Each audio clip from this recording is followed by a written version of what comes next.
Good evening. Today is June 22nd. I have 6:30 p.m. and I'd like to welcome everyone to the special meeting of the Committee of the Whole. Could we start with roll call? Albright? Here.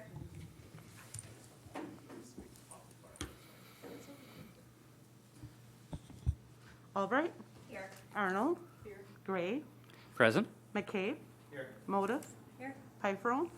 Here. Reed? Here. Perfect. Thank you, Jane. And the meeting was noticed as a regular meeting. Next up on the agenda is to approve the agenda. I will make a motion to approve the agenda. Alder Motive will second that. Okay, I have a motion and a second to approve the agenda. All those in favor? Aye. Any against? All right. Next up, citizen comments. Has anyone signed up for citizen comments on the special? No. Awesome. Moving right along. Item number 5 is to review and discuss the organizational study proposal with PAA. Did you want to head us up on that, Kyle? Yes, thank you. We're bringing this forward with the interim administrator from Public Administration Associates. There's been some conversation over time about, other offerings that their company has that might assist the city in improving in some areas. And one area that we discussed in particular was the Public Works Department and sort of getting a consistent workforce over time. It seems like that's been one of those more challenging areas. And Dwayne Gow, the interim administrator or interim DPW director, had suggested that they might be able to look at several components of the organization and try to come up with some insights that might help us better understand it and make targeted improvements if there are areas that could be improved. And so there's a variety of areas that they would plan on looking at, including they'd be looking at the staffing and the organizational structure and the work that actually goes on in the Public Works Department, the number of staff, things like that, as well as compensation as compared to other similar communities. And then also look at how any of the suggestions that they make would be implemented. So they would plan on doing this over the course of the next several months, which is relatively timely because we do have several staff that are either starting this week or starting in the next couple weeks in Public Works. And I think it's one of those that we've put in the investment to try to bring talented, high-quality people here. And the more we can keep them here, the better off we are. So this is an opportunity, I think, if we're interested in pursuing it, to try to understand it and improve it. So I thought I would bring it forward for discussion. Awesome. Thank you, Kyle. Did anyone have any questions or comments? I actually have a question. I saw on the packet that they've already helped Columbus like 4 times. Do you have any idea what they did before? I believe those were all administrator recruitments, but I'm not positive. It would be probably the interim Public Works Director, and then at least my recruitment, Yep. and potentially the recruitment of Patrick, and I'm not sure if they recruited the administrator before Patrick. Okay. Yeah, I remember working with them in the recruitment of Kyle. That was the only one that I can remember having direct working with them, but it was a great organization to work with. Sarah? I think this would be a great opportunity for the city, and I really promote that this needs to be done. I think it would give it would shine light on several issues that need to be taken care of. Oh, Trina?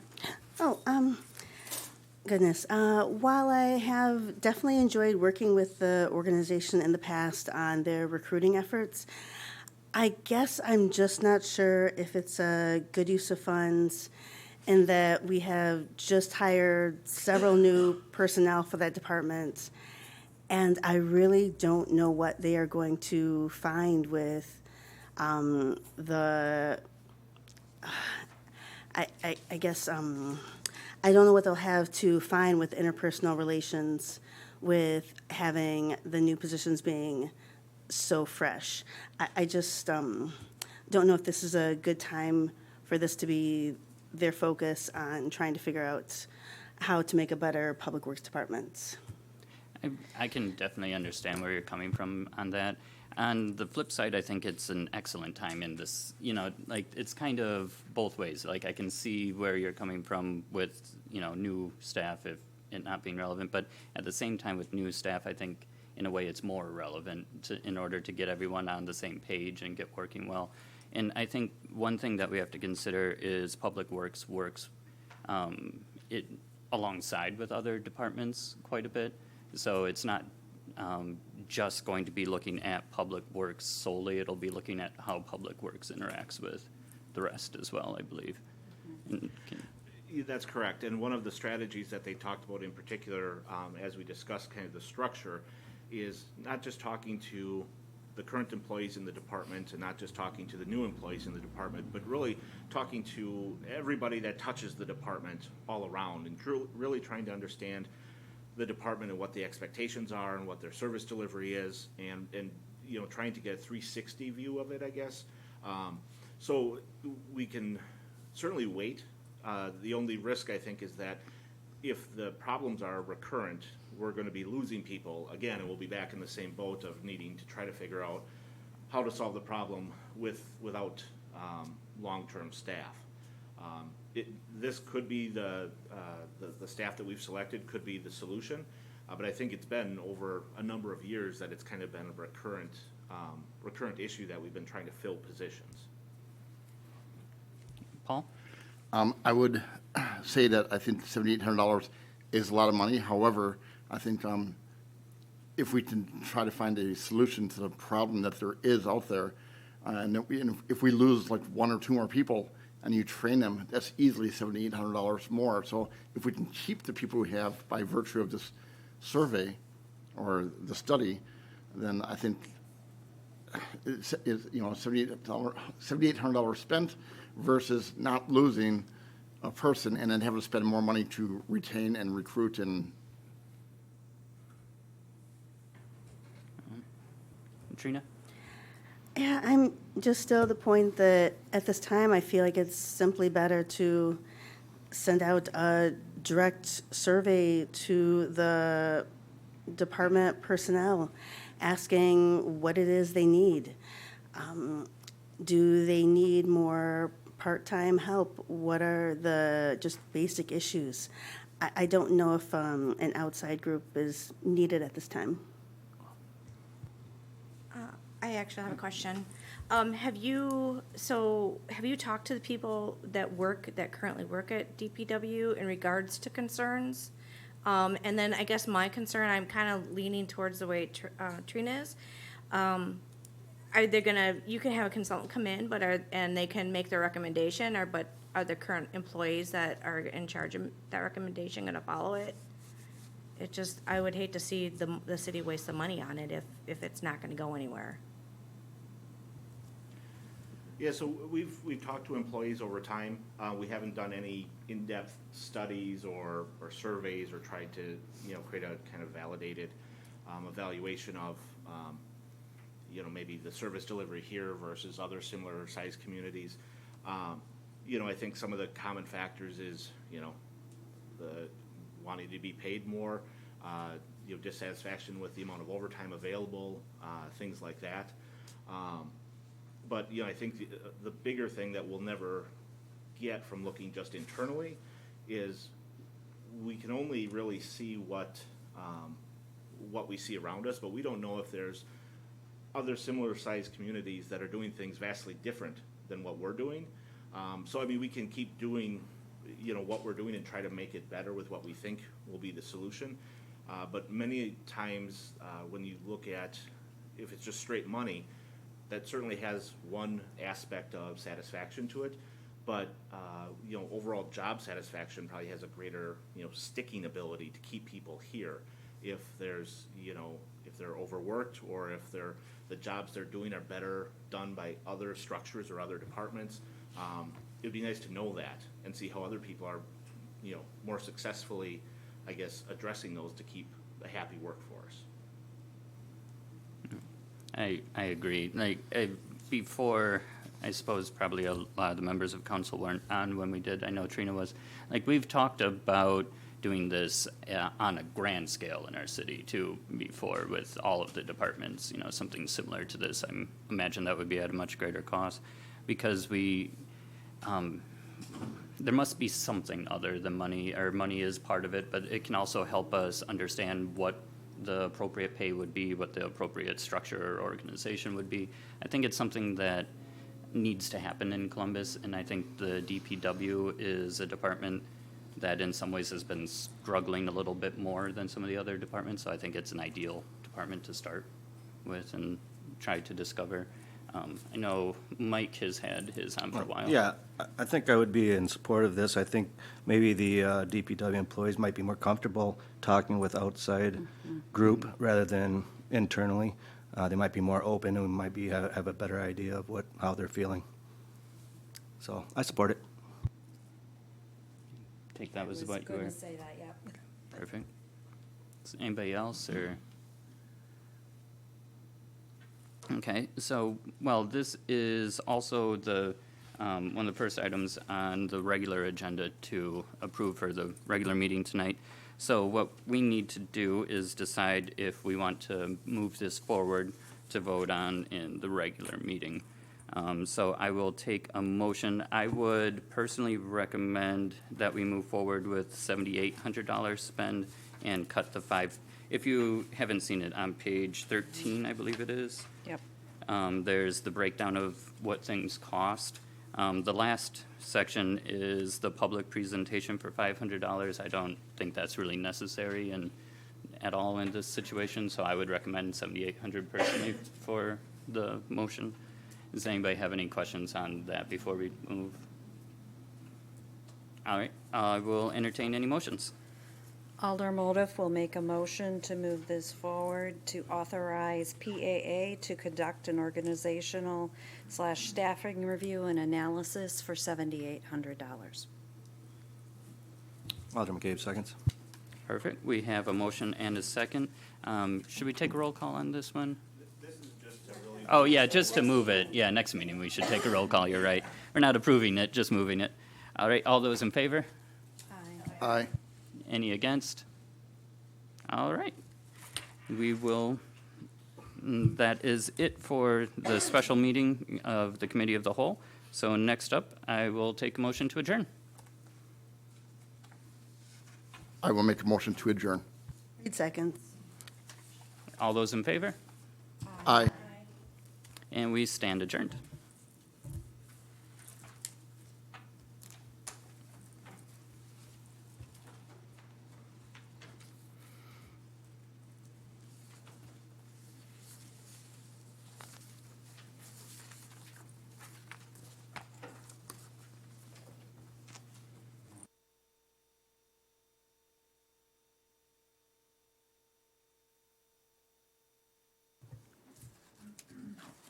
It's 6:45, and I'm going to call the June 22nd, 2021 regular meeting to order.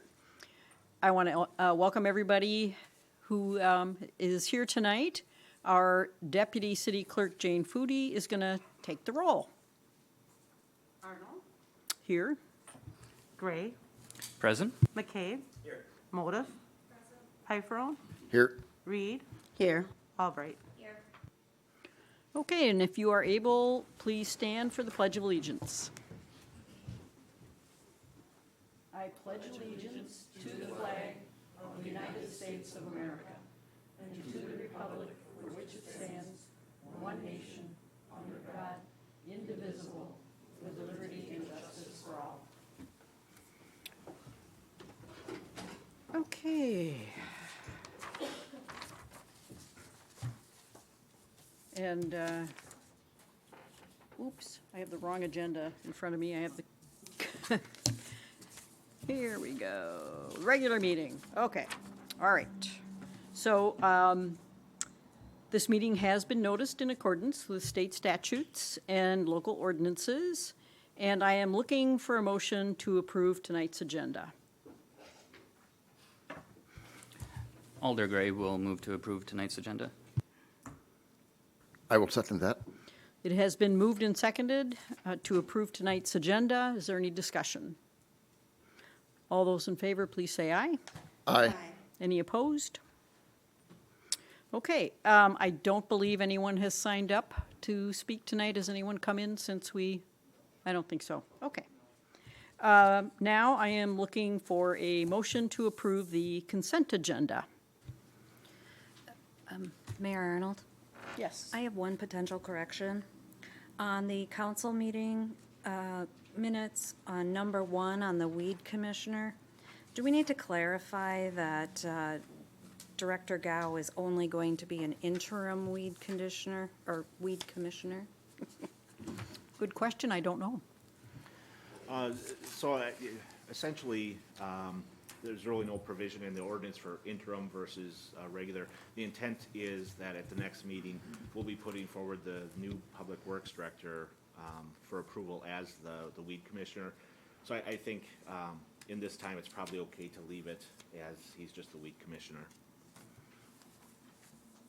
Okay, any other questions, discussion, additions, changes? Okay. I think I'm still looking for a motion to approve the agenda. Read Alder- motions to approve the agenda as presented. Alder Motif will second. So it has been moved and seconded to approve the consent agenda. Is there any more discussion? All those in favor, please say aye. Aye. Any opposed? Okay, so our first order for, under new business tonight is to consider and take action on the organizational study with PAA, which is what we just discussed in the Committee of the Whole. And I'm looking for a motion. Alder Gray will move to approve the organizational study with PAA in the amount of $7,800. Alder Motif will second.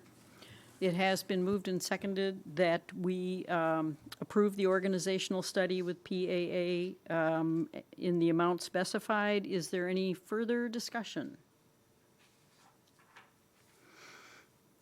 So all those in, well, I guess we will do a roll call then. Okay. Gray, Aye. McCabe. Motive, Aye. Pifron, Aye. Reed, Nay. Albright. So the motion passes, 4 in favor, 2 opposed.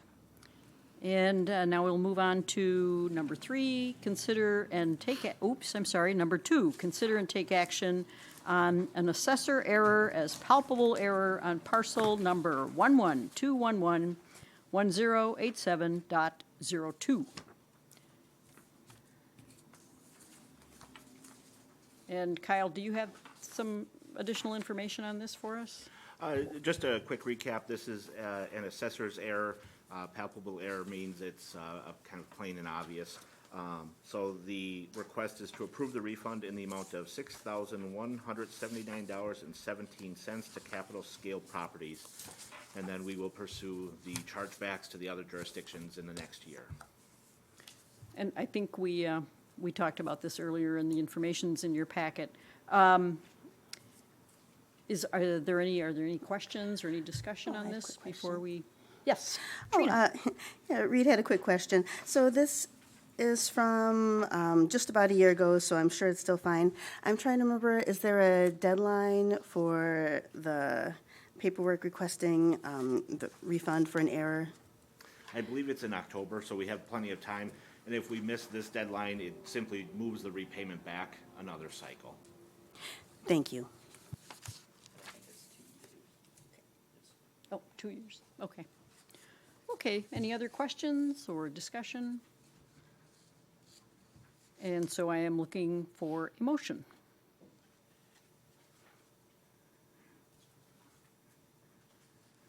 Alder Pfeiffer will make a motion to approve the refund in the amount of $12,340.25. No? That's the total.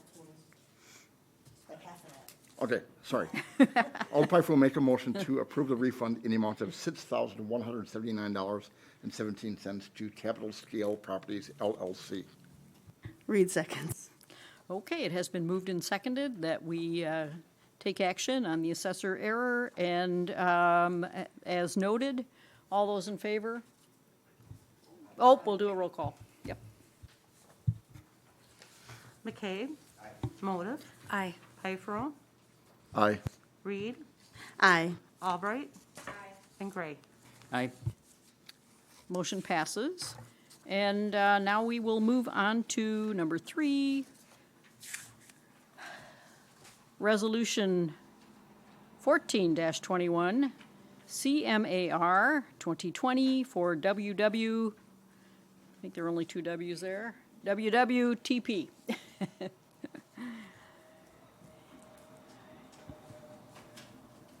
Good evening. I'm coming this evening in front of the council to get approval for the 2020 Compliance Maintenance Annual Report for the Columbus Wastewater Treatment Plant.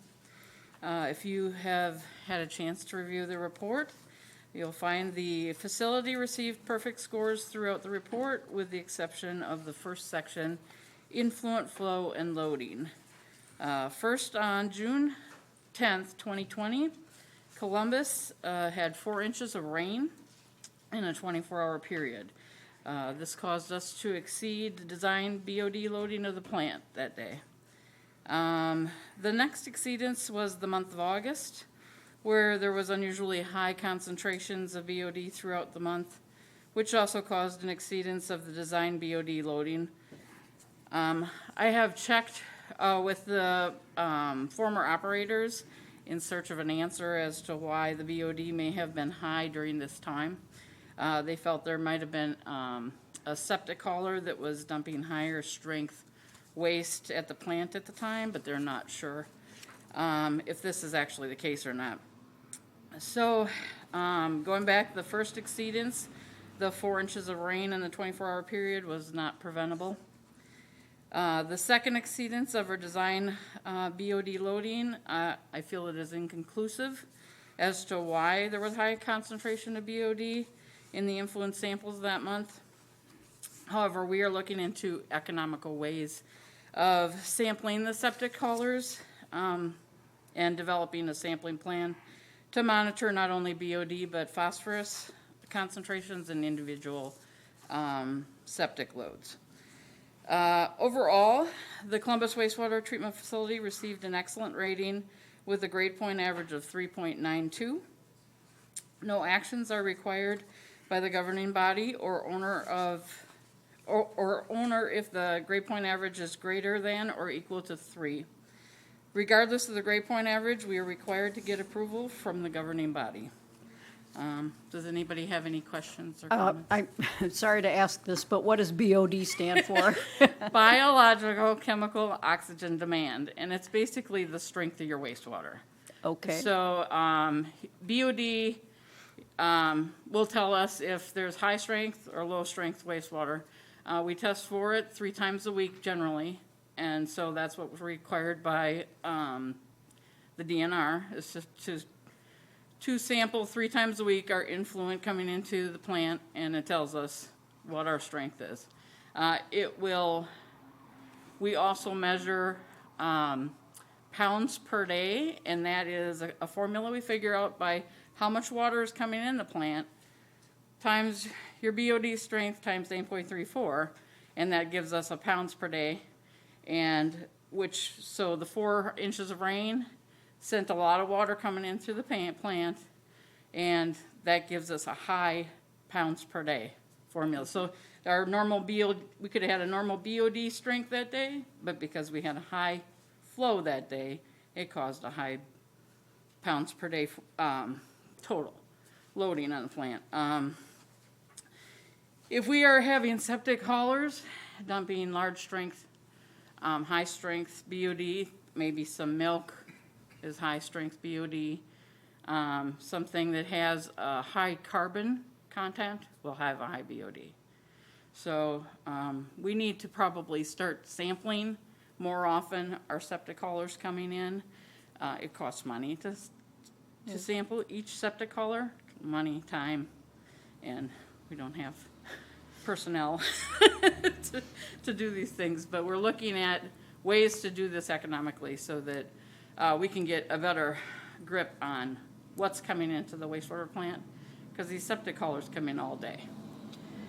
So, How much approximately would it raise your budget to be testing each one that comes in? I'm sorry, I didn't hear what the first you said. Huh? How much would it be increasing your budget to test each septic that comes in? I believe the test kits, I'm just picking it off the top of my head, I believe the test kits for like the 20 samples run approximately $40, $45, I believe, for like 20 samples. We can get 20 haulers a day. So, I mean, it'll vary, throughout the month. You can have more haulers one day than another. But that's just BOD.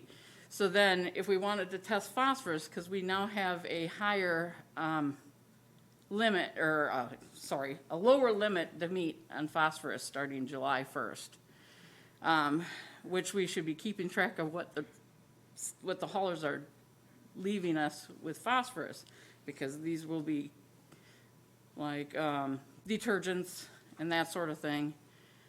In order for us to meet these lower, more strict limits, we should be testing those, and that's somewhere in the range of $40 to $60 for about 20 samples. So probably should be done at least sporadically, maybe here and there, to spot check them to see if they were thinking that maybe that we would test them, possibly, they'd be a little bit more careful about what they bring us. So So I maybe it have a doesn't have to be question. every sample or every truckload, but it could be sporadically anyway. So I have a question. So Sure. when you say sporadically, are you talking 1 or 2 times a day, or 1 or 2 times a week? One or two times a week, or just so they know that we're at least looking at them, because I feel like right now they're probably just, Doing whatever they want. And Right. Statistically speaking, it wouldn't make sense to test everybody, because Right. it gets too expensive. But Right. if you test half the people a day, Right. or a third of the people a day, correct. or whatever. Right, yeah. I feel like that's the same thing. However, that brings into account the time it takes to run these tests. So right now, there's just 2 of us at the wastewater plant, and we do not have time to test every 3rd load, every 4th load. This would be a lot of time to do this. These samples take digestion, and some of the things take probably an hour or 2 to run. So, I don't have the personnel, it's just me and one other person to do it at this time. Until we get another person in place, maybe we can look at that, but right now we don't have that personnel to do it. Does anyone else? Oh, yeah. Trina? First I wanted to thank you for doing such a good job over the wastewater. You had huge shoes to fill after 40 years of Niemer. Oh my goodness. I'm still so happy we have, that one little bee, but oh my goodness, it was like 99%. Fabulous. Thank you. Right. And for the BODs, which I also had to look up, I very much understand being out of your control, and I really appreciate you coming forward with a possible solution to do some testing.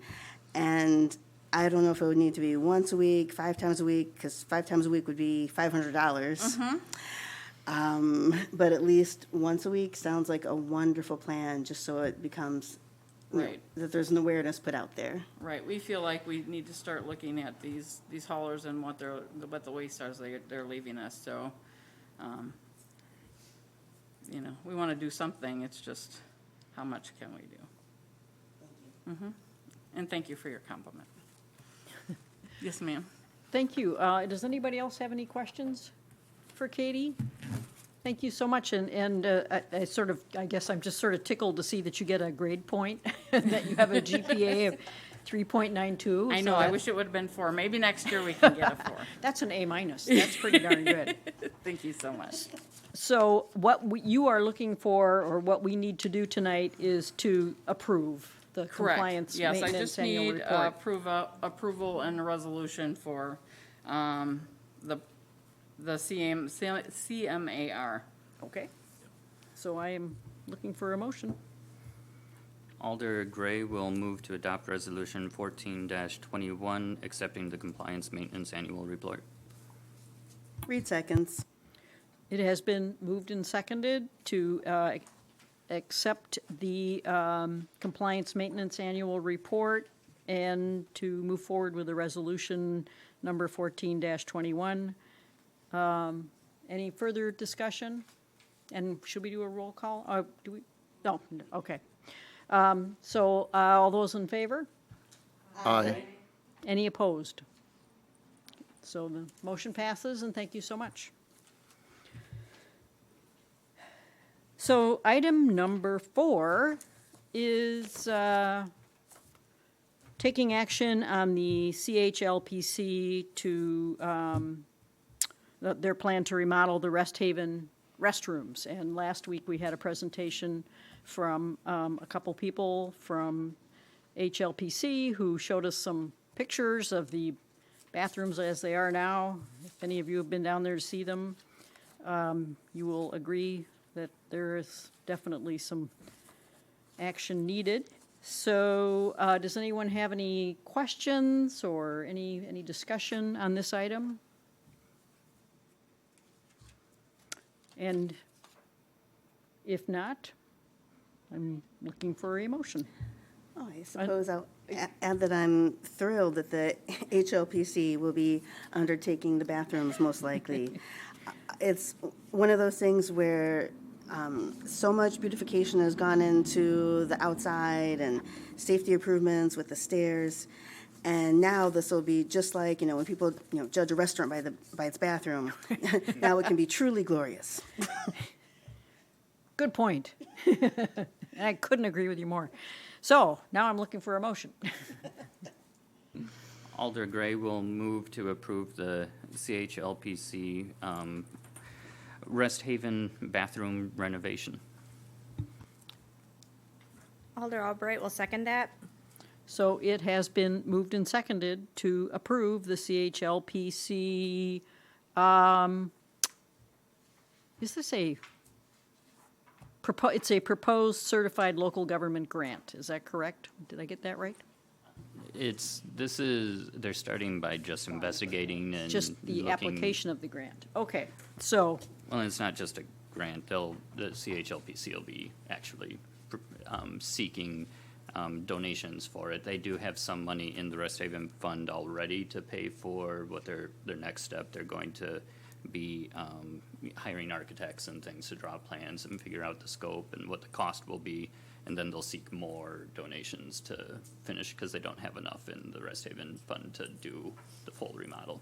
gotcha. So I But sort of. yeah, no grant involved, to my Right. knowledge. I kind of messed up that motion then. Let's try that again.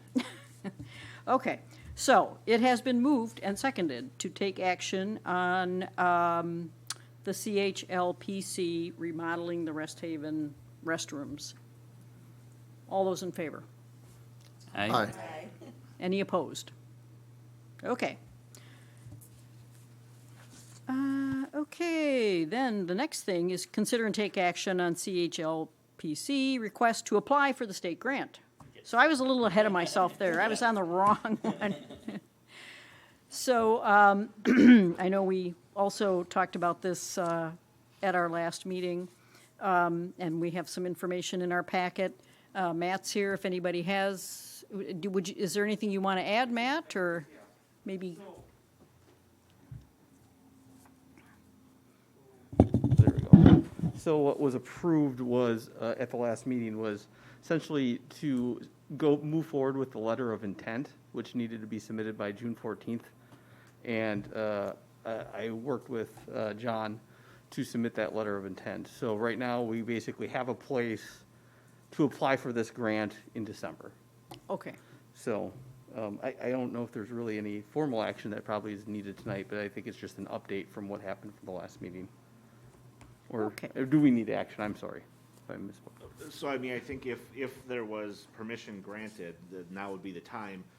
Before it was really the indication that the council or the committee of the whole was supportive of approving it. So I think it wouldn't hurt anyways to indicate officially that you're supporting the application. Okay. And does anybody have any questions for Matt while he's here? Okay. So I'm looking for a motion.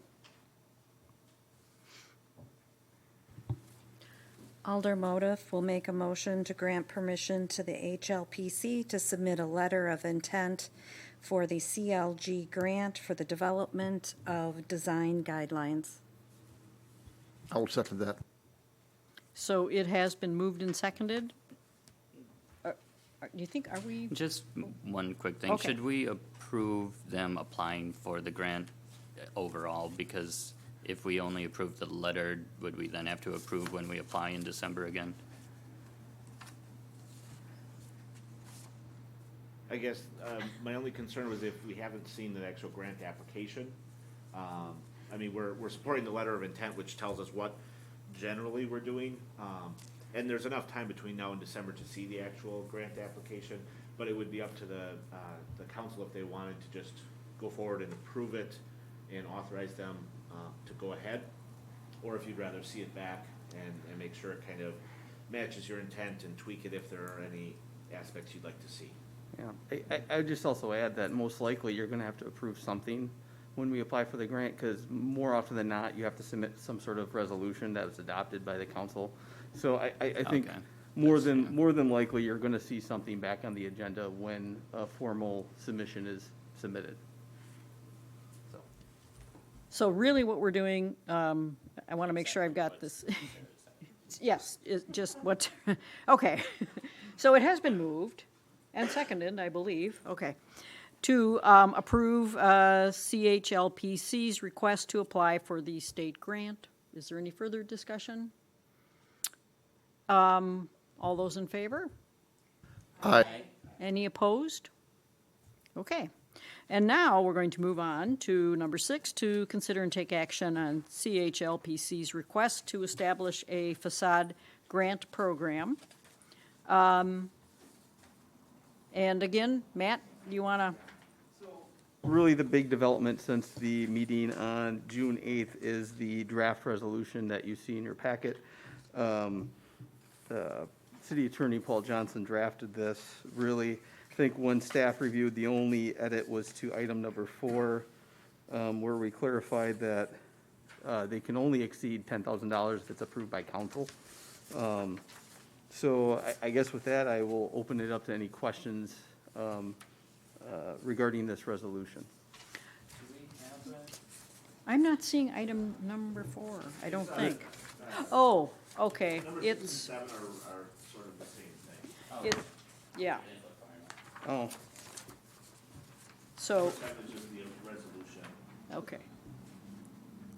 So you, Matt, you were saying item number 4 is no individual grant shall exceed correct. $10,000? That was the Okay. one thing that was updated, and that was based off the conversation on June 8th. I'm sorry, I guess I got ahead of myself on that one, so. So is there, Trina? Yes. Is this essentially the same facade grant program that was put together, oh goodness, was it 2 years ago? Through CDA. The This CDA, would be yeah. a kind of a companion to that program. So this would only be exclusively for the downtown historic district. Oh, okay. They may open it up, I believe, to also some of the residential districts, but their focus is more on the historic nature, whereas the CDA program is open to every commercial area in town, so it doesn't have to be downtown, it could be out by the highway, or it could be wherever. A good example is the former Columbus Car Care building on the corner of Maple and James was a project that was awarded, and they made a nice improvement to the appearance of that building. So the CDA grant program still exists? Correct. Okay. They'll work together is the intent. And honestly, the The program that they developed basically mirrors what I developed with CDA. Thank you, and this will be great for the CHLPC to be the one in charge of the historical facade improvements. It makes so much sense. Thank you. Does anyone else? Ian? And so this is something I've been talking with the HLPs. I'm the liaison, so I've been working with them on this for quite some time. But I do believe it will be anything historic, residential or commercial, or so if it's a designated historic property, or if it's in a historic district, you would qualify for this. So even on your individual home, you could request a facade improvement grant from the CHLPC. It is mostly for the historic downtown is the prime, driving influence, but even residential homes could apply. Good to know. So if there are no more questions, I guess I am looking for a motion regarding number 6. Alder Gray will move to approve the CHLPC facade grant program. Rito seconds. Okay. Okay, and these are two separate things here, 6 and 7. Right. So it has been moved and seconded to approve the request by CHLPC to establish a facade grant program. Any further discussion? All those in favor, please say aye. Aye. Any opposed? And then the next item on the agenda is to consider and take action on Resolution 15-21, a resolution delegating the authority to manage and implement the facade improvement grant program to the Columbus Historic Landmark and Preservation Commission. So I think we first of all said, okay, you can apply for it, and now we're saying, okay, you guys can be in charge of it. In the Is that right? resolution, just kind of spells out what authority you're designating to Okay. the HLPC. Okay. And, yeah, we have the resolution in our packet, so is there any discussion on this? Ian? Or are you getting ready to make a motion? Oh, sorry, I left my light on. But if there's no discussion, I can make a motion to approve Resolution 15-21. I will second that. Okay, so it has been moved and seconded that we approve Resolution 15-21. All those in favor, please say aye. Aye. Any opposed? Okay. And then the next item, item number 8, is to consider and take action on the 2022 budget procedure and timeline. So Kyle, you want to? Sure, no updates really since last time, no changes to the timeline. I did check in with the auditors. They're still working on sorting out some capital items apparently, so they're still working on the audit. And I think there's actually an invoice still in the packet. So that's, the audit process is still ongoing, but the budget procedure will need to keep moving. So no changes to what was presented last time. Is there any discussion?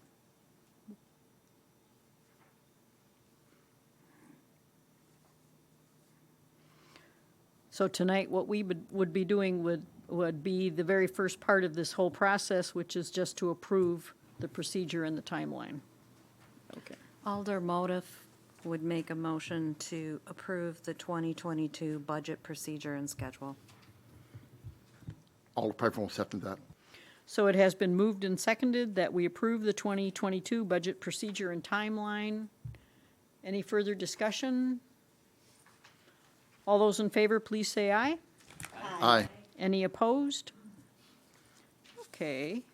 And the next item is to consider and take action on the renewal of the Class A licenses for licensing period July 1st, 2021 through June 30th of 2022 for, so item number 9 is for the painted crate.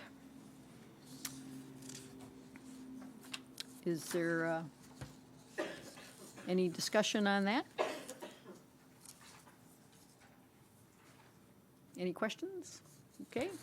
No, nothing really. I just, I know Pat's not here tonight, but I would like to just again thank how much work she went into this. Yes. And you weren't here at the last meeting, were you, when we talked about, so they're all grouped together now, the ones that are good? So this next section, we can approve them all at once on the next one?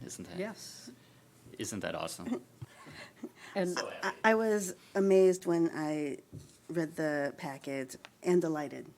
It's, yeah, I've never seen one that's so smooth and together. I think we should send Pat a thank you note, from what I'm hearing about how it used to be. So I am looking for a motion to approve number 9, the Class A license for the Painted Crate. Read motions to approve Class A liquor for the Painted Crate. Gray will second. Any discussion? All those in favor, please say aye. Aye. Aye. Any opposed?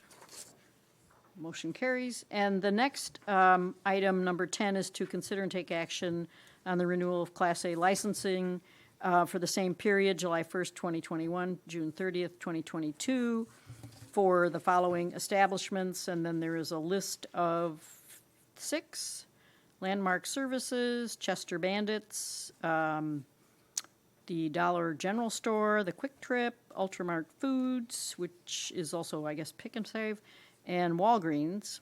And those all come under Class A licenses. So are there any questions, any discussion?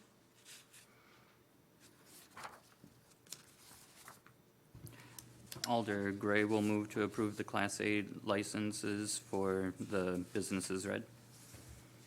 Alder Piper seconds that. It has been moved and seconded that we approve the renewal of the Class A licenses for the period noted, for the establishments noted. All those in favor? Aye. Any opposed? Okay, so item number 11 is to consider and take action on Class B licenses for the same period, July 1st, 2021 through June 30th, 2022, for 2 businesses, the Kurth Brewery and Yum Yum Thai Kitchen.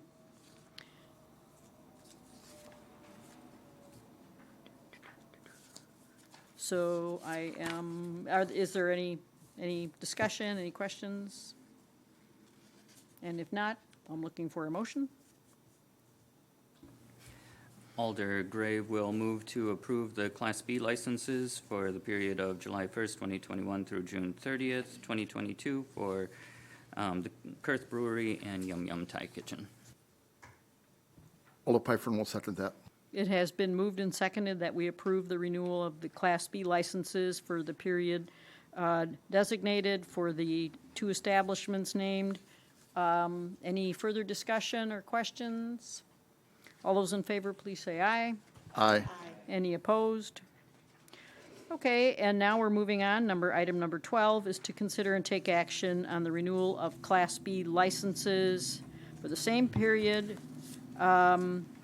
for another 6 or 7 establishments, the Columbus Country Club, Columbus Family Restaurant, Columbus West Travel Center, Fast Lanes Restaurant and Pub, Cersei's Brewing Company, Kestrel Ridge Golf Course, MP's Town Tap, and Tequila's Bar and Grill. I have a question. Yes. When I looked online, Fast Lanes is marked as permanently closed. But we have an application. Can you clarify that? Fast Lanes. They are currently closed, but they are planning, I've talked to the manager there, and they are looking to open up again. That's good news. Yeah. Very good Very news. good news. Okay, any other questions on this item? I'm looking for a motion. Alder Piper will make a motion to approve the renewal of Class B licenses for the licensing period July 1st, 2021 to June 30th, 2022 for the establishments read. Alder Motif will second that. It has been moved and seconded that we approve the renewal of the Class B licenses for the period noted and for the establishments that were listed. All those in favor, please say aye. Aye. Any opposed? Okay. And we have item number 13 is to consider and take action on the renewal of Class B license for that same period, July 1st, 2021 to June 30th, 2022, for the Cardinal Cage.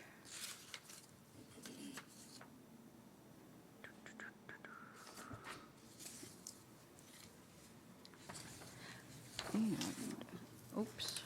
I think I'm sorry, I'm looking at the wrong one. But is there any discussion on this item? Reed is not concerned about the $8.84 owed. I do have a question, and I'm sorry, maybe it's too late, but I think the official motion we made on number 12, we did not verbally say Dub's Brewery, Kestrel Ridge, and Pease. Well, actually, I said Cersei's, which is Dub's Brew, Okay, and I did say Kestrel Ridge, okay. That and must I have did been say, in Low- I did say Town Tap, I'm in Loveland, and I apologize. but I'm glad you're keeping us all honest Sorry here, about Paul. So item number 13 was the Cardinal Cage, and somebody expressed that they were, was that you? Yes. Not concerned about the $8.84 past due on the water and light utility, which I guess is why it is kind of on its own. So any other questions or discussion on this item? No, and Okay. I share Trina's sentiment on that, so I would move to approve the Class B license for the Cardinal Cage for July 1st, 2021 and through June 30th, 2022. Alder Albright can second that motion. Okay, it has been moved and seconded that we approve the renewal of the Class B license for the Cardinal Cage for the period noted July 1st, 2021 to June 30th, 2022. All those in favor? Aye. Any opposed? Okay. Number 14 is to consider and take action on the renewal of Class C wine license for the period July 1st, 2021 to June 30th, 2022 for Yum Yum Kitchen. Any discussion or questions on this one? My only question is, I don't have that in my packet. You know, well, it wasn't. Yeah, Class C wine. Let me see. Maybe it was, I think we're, as far as our packet goes, on the same page. okay.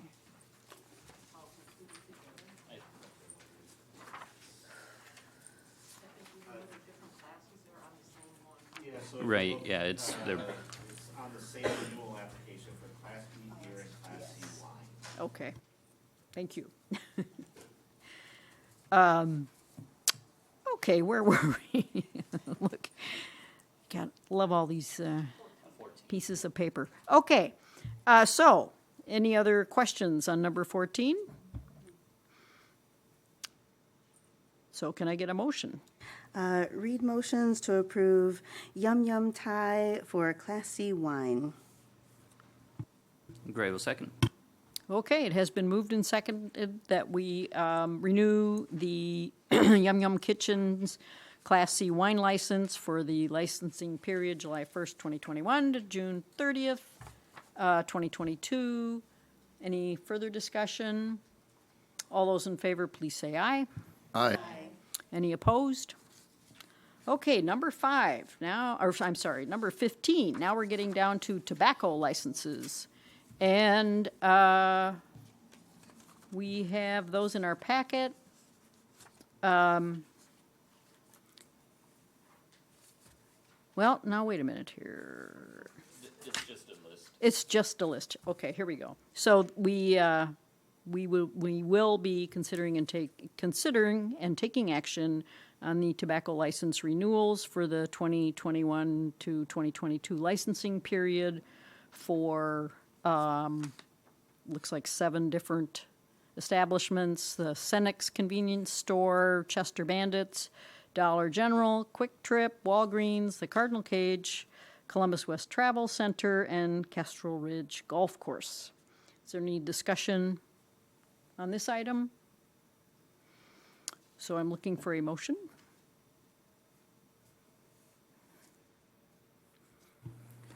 Alder Gray will move to approve the tobacco and cigarette licenses for July 1st through 2021 through June 30th, 2022 for the businesses read. Cape seconds. It has been moved and seconded to approve the tobacco license renewals during the period noted for the establishments noted. Is there any further discussion? All those in favor, please say aye. Aye. Any opposed?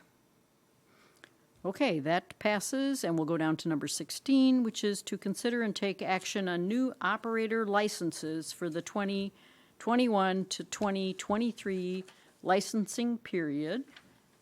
And we have a list of the different people who are requesting approval. And do I need to read everybody's name? Do I need to read them off or not? Okay. So that information is in your packet. Are there any questions or any discussion? I'm probably missing something, but I have a question. Sure. What are these new operator licenses tied to? Which businesses?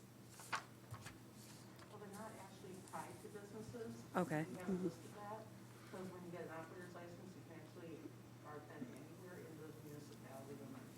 Okay. All right. So these are people who have applied. Right, I mean, To they may bartend. have applied under, a specific business, but Okay. they're actually licensed for the municipality. Okay. And so we have a list in front of us, and is there any other discussion or?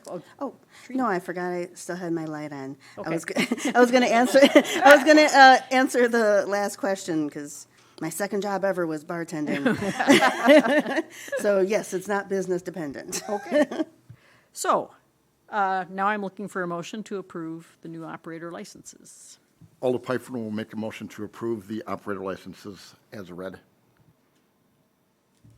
Read seconds. So it has been moved and seconded that we approve the new operator licenses for the 2021 to 2023 licensing period. Any further discussion? All those in favor, please say aye. Aye. Any opposed? Okay, so that motion passes, and now we're at number 17, which is to consider and take action on renewal operator licenses for the 2021 to 2023 licensing period. And again, we have a list of the renewals, and are there any questions on this item? This is the one for Chief Wine. I think he's gonna, he's gonna be talking about the next one. So any questions on this list? If not, I'm looking for a motion.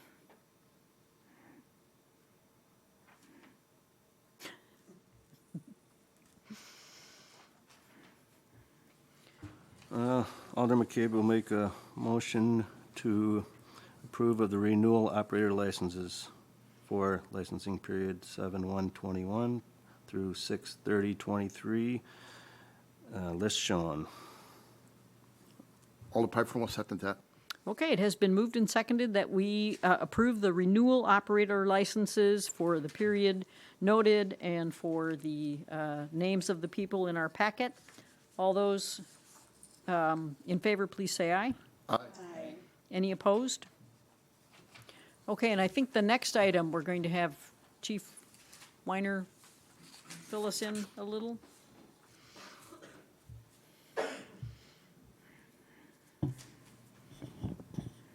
All right, I'm here to talk about number 18 on the agenda. It is the license application for an operator for Raven Rennock. In your packet, there should have been a memo that I wrote. Summarizing my concerns, I am recommending denial of her being issued a new operator license based on the contents of the memo.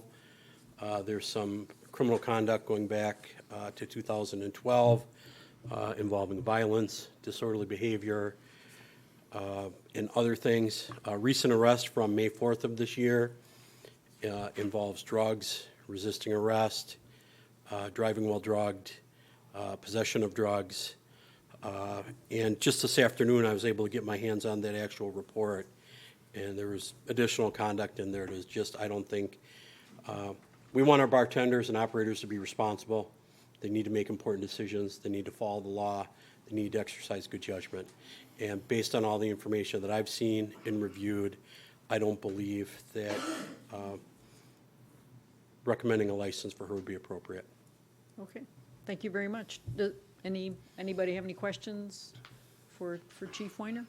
I also wanted to add that the day that I wrote that memo, I put a copy of that in the U.S. mail to her. And I also followed up with her yesterday afternoon, left her a voicemail telling her of the date and time of the meeting and that I was recommending denial. And I said very briefly in my voicemail why, but in the memo, which she also got a copy of, it's pretty clear. Okay, thank you.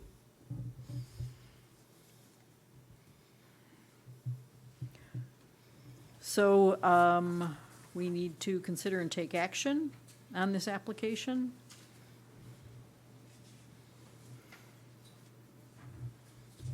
So I'm looking for a motion. It's a tough one because typically I believe in giving people chances, and especially with some of the offenses, but some of it does look I would be inclined to agree with Chief Weiner, so I unfortunately would move to deny the operator license. I will second that. So is there any further discussion? It has been moved and seconded that we deny this license application, new operator license application for Raven Rennick. All those in favor, say aye. Aye. Aye. All those opposed? So that motion has passed. Number 19, we'll consider and take action on claims in the amount of $182,695.89. So are there any questions about the monthly claims that were in your packet?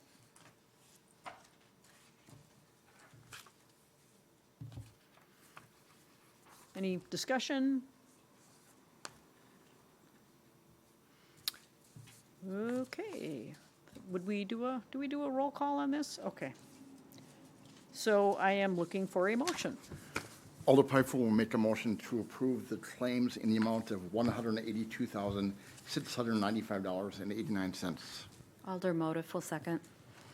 It has been moved that we approve the claims in the amount of $182,695.89, and we will do a roll call.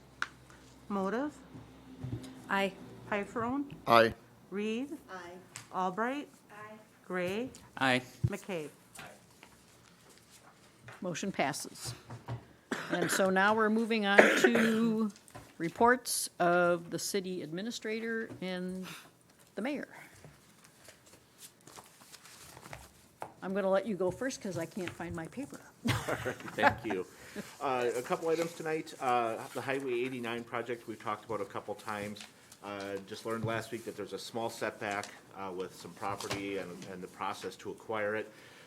The project's still moving forward. We thought it was going to originally be put out to bid by the state in November. It now looks like that would be moved back to February. And they still believe they can get the project started in May, so May of 2022. So fingers crossed that all works together, but I think the further out the bidding goes, the more risk there is that something gets you just a little bit too far out and could delay it, but that's not what it looks like now, but just know that it's a little bit of a moving target. Also, we've had several new hires recently, and we're pretty excited to be bringing some of the new faces onto the team. You may have seen on Facebook, we hired Lieutenant Conkle starting on June 14th. We had a maintenance worker, Nick Weisensall, which he started yesterday. On July 6th, we're going to have Finance Director Kayla Hack starting. And then on July 12th, our Public Works Director, Jerry Lentz, will be starting as well. So we're really starting to kind of, fill some of those key positions again. There's still a few out there that we're still working on, but we're very happy to be bringing more people into our ranks. So also, the Joint Review Board met on Monday, and they unanimously approved the creation of Tax Increment District 6. So the tax increment district is essentially active right now. There's only some paperwork that remains to be filed with the state, but essentially all the local approvals are done, and the tax increment district is formally in existence.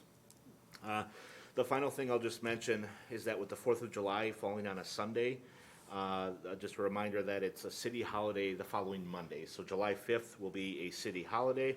So City Hall and some of the other departments may be closed that day. So just keep that in mind. That's all I have. Okay, thank you, Kyle. I was honored to be invited to join the city staff and the Police and Fire Commissioner Larry Olson and Chief Weiner when we did the swearing in for our new Police Lieutenant Brad Kunkel last Monday, I guess. I want to wish him a warm welcome. We got to meet his family and see his little girl pin the medal, or the badge rather, on his uniform. So it was a very nice ceremony.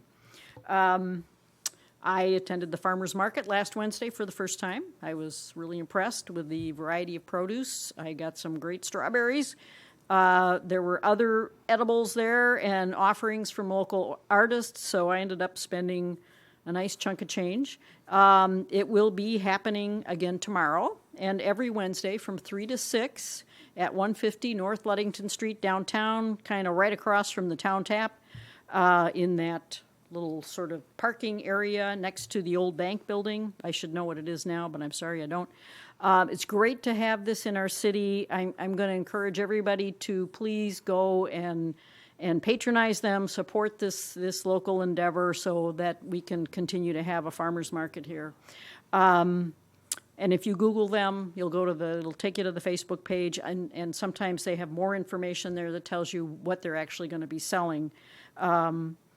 And the Friends of the Library used bookstore is also going to be open this Saturday from 10 to 2, and I believe that is accurate. I'm going to double check, and if I'm wrong, I'll apologize profusely, but I'm pretty sure they are intending to be open this Saturday, and if they're not, maybe I'll go down and work there. So anyway, the proceeds from the Friends of the Library, you can tell I'm very, very big on the Friends of the Library used bookstore.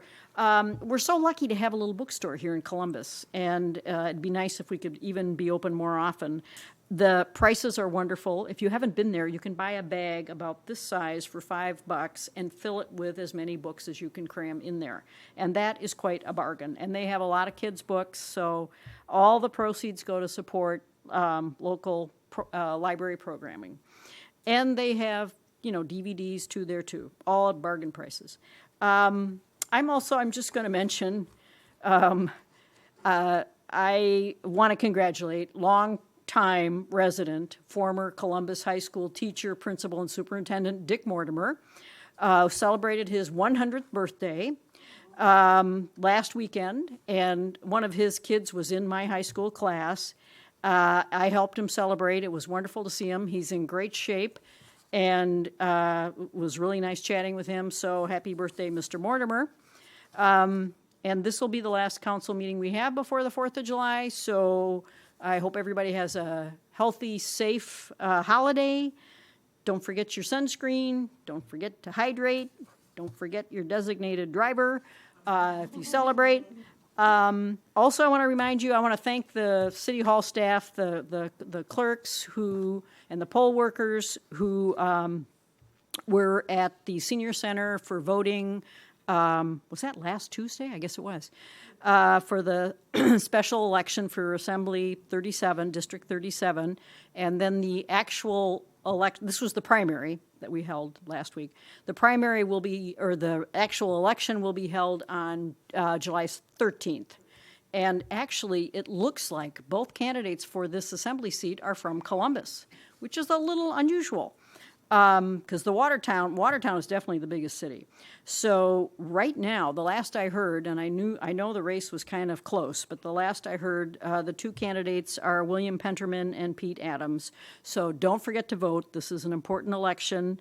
We will be electing our assembly person to replace John Jagler, who is now our state senator.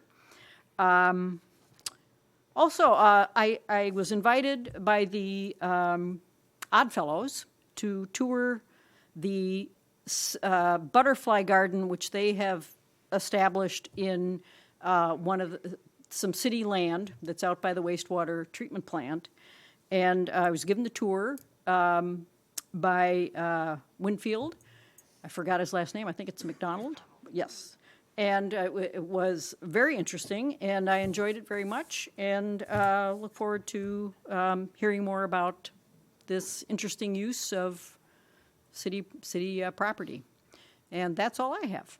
So I think is that, Jane, you got anything? Okay. So I think that is the last item, if I can find my agenda again. That's the last item on our agenda for this part of the meeting. So unless I'm missing something here, I am looking for a motion to adjourn. Alder Pfeiffer will make a motion to adjourn. Gray will second. All those in favor? Aye. Anybody opposed? Okay, we are adjourned. Pardon me? On River Road. You know where the waste treatment plant is?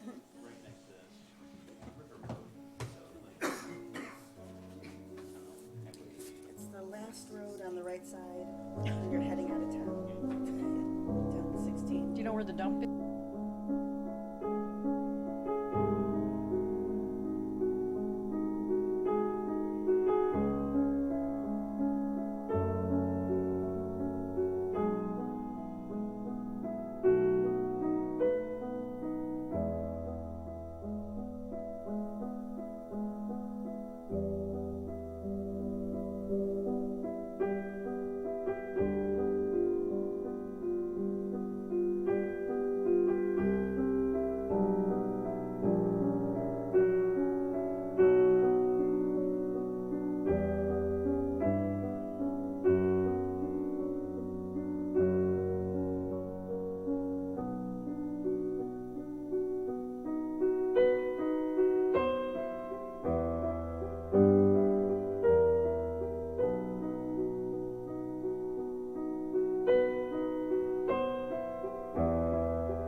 22nd. I'd like to welcome everyone to the regular Committee of the Whole. And Jane, if you could take roll call for us? Pifferl? Here. Reed? Here. Albright? Here. Arnold? Here. Gray? Present. McCabe? Modis? Present. Awesome. Everyone is present and accounted for, and this meeting has been properly noticed. Next up is to approve the agenda. Any discussion? If there is none, I'll take a motion to approve the agenda. Alder Pifron will make a motion to approve the agenda. Alder Modif will second. I have a motion and a second. All those in favor say aye. Aye. Any against? Perfect. Agenda is approved. Next up, any citizen comments since before? No? I didn't look, nobody else came in, so. Perfect. So next up are the department reports. You'll see in your packet, there are quite a bit of reports. I'm not sure if everyone had time to go through all of them, but are there any questions or comments on any of the department reports in the packet? I know it's a lengthy one today.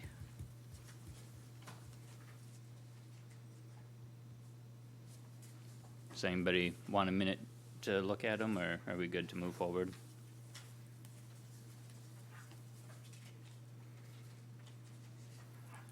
Okay, looks good. So next up on the agenda, number 6, is to review and discuss the Rotary Park donations and potential surplus equipment. Do you want to talk to us about it, Amy, or, yeah, I think.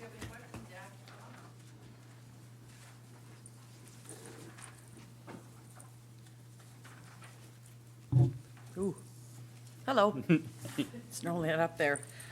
Basically, Rotary is, would like to donate, which is a very generous donation, 6 to 8 new picnic tables at the Rotary Park, open shelter, one of them being ADA compliant. However, they are unsure of the exact amount of the donation, except that it'll be over $2,000. We're waiting on getting a couple of costs. Jenny had outsourced with somebody, and I'm working with somebody as well to get a discount to try to get that shipping waived. So, once we know more, but they'd like to move forward. And in addition to that, Rotary is requesting if they could keep 4 of the tables that are currently at the shelter for their own use. Perfect. And it's my understanding that the Rotary donated those tables to us as well before. They did. They sure did. Awesome. Anybody have any questions or anything for Amy Jo while she's up? Awesome. So, Pretty straightforward. right? Do we have a consensus to move forward with the donation and to allow the Rotary Club to take the old tables? Perfect. Thank you. Thank you. And next up is to review and discuss the acceptance of donations for the fire department. Oh, perfect.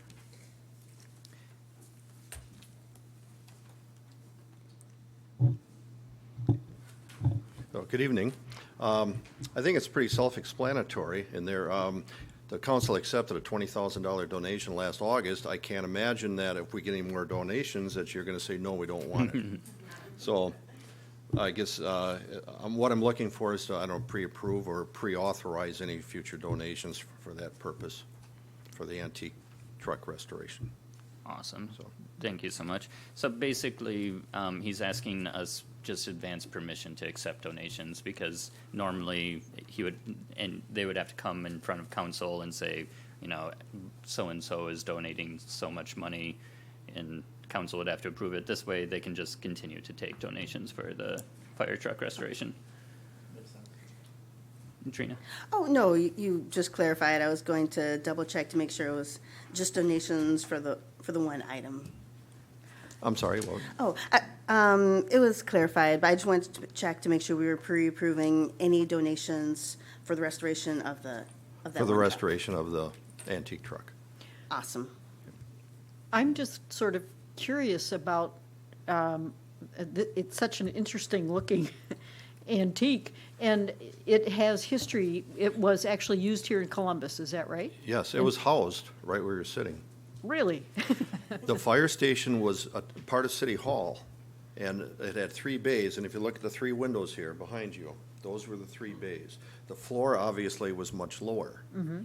And so that truck was a 1925, and so in 1925, the fire station was here. And it moved over in 1946 behind the post office, which is partially where the station is today. And then the fire department also got a new truck in 1946, because then they were able to get the new truck because the new station had was 4 bays, and they wouldn't have been able to house that truck here. So, a little bit of history. So did Alice Schmidt have anything to do with keeping the fire truck and? Well, Alice, she brought in, a short time before she passed away, a minutes book dating back to 1888. And a couple of years ago, Doris Dingy donated $4,000 for the purpose of a historical area in the new fire station. And that's going to be in that.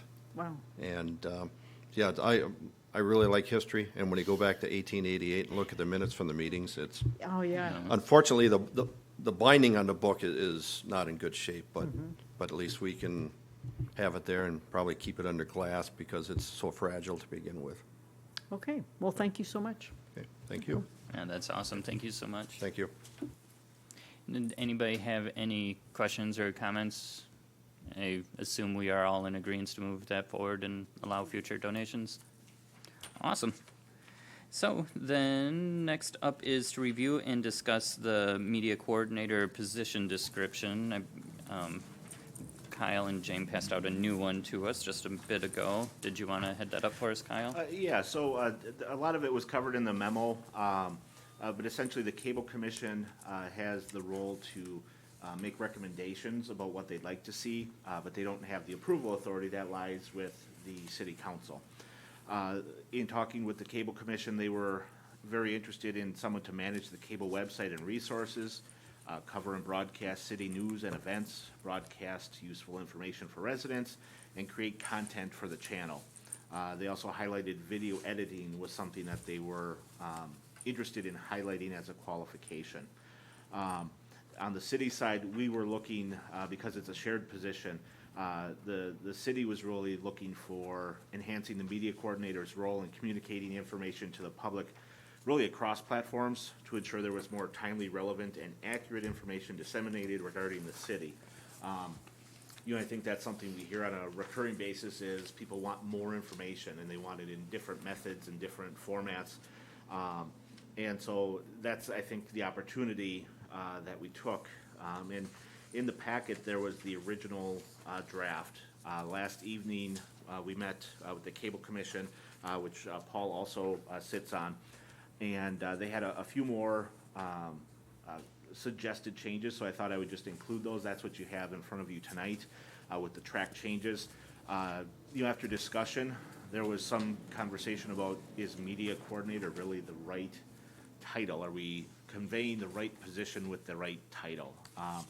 And their suggestion is to change the media coordinator to a communications and multimedia coordinator, highlighting the importance of communications also across platforms, but getting away from this isn't necessarily just a cable coordinator, and it's not just a website person, it's not just a Facebook person, it's really kind of 360 degrees of communication, however we can find it and get information out. So that is sort of why the title was suggested in that manner. And then just a few other things, on the first page, there was a duplicate with budgets in 2 different areas. And so really, we were looking at managing the media and Cable Commission assets, and they talked about, making sure you have the equipment and that you're disposing of it when it needs to be disposed of, replacing it. On the second page, there was a more substantial clarification, I guess, under the required knowledge. And we had Photoshop but in reality, Photoshop is just one component of the Adobe Creative Suite. And so this highlighted that it's more broad than just Photoshop, and we're really looking for someone with a more broad experience in video production, editing, and graphic design. And the other changes in there were, there's a few commas here and there.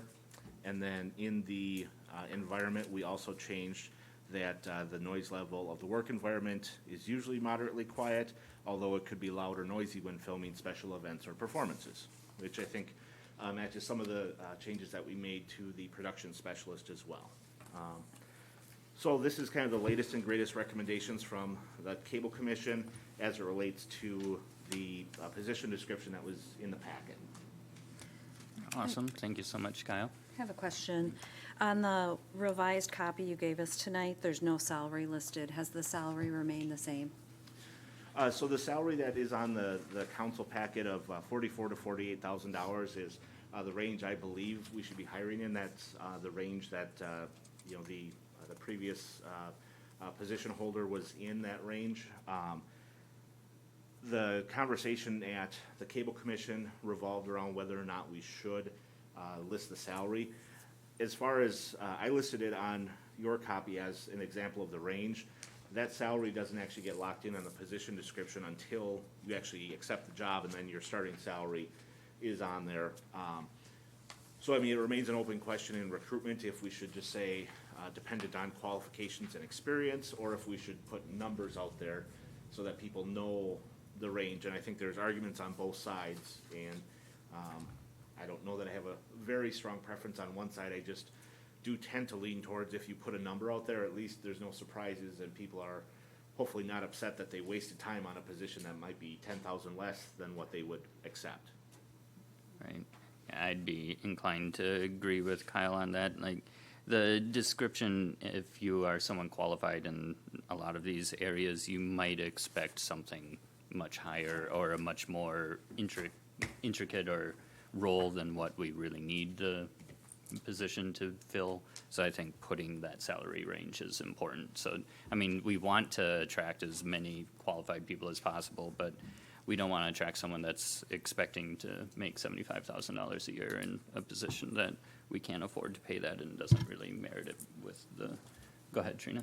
Oh, no, I agree. I prefer having the salary range in there, partially on the other end, so people know it's not going to be $30,000 and that it might possibly be worth their time to apply. Right. Yeah, I think it goes both ways. Both ways, in my opinion, it makes sense to have it.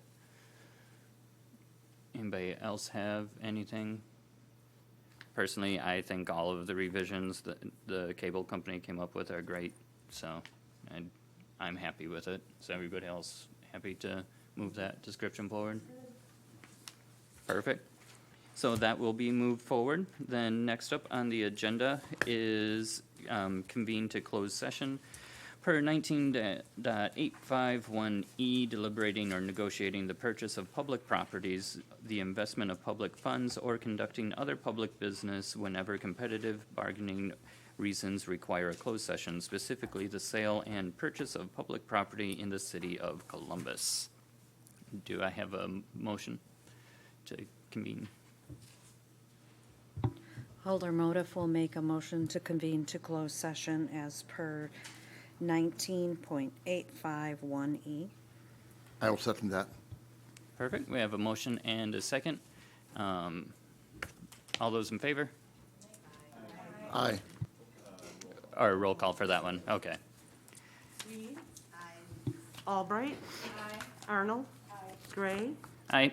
McCabe? Modis? Aye. Pifferone. Aye. Perfect. Then we stand adjourned.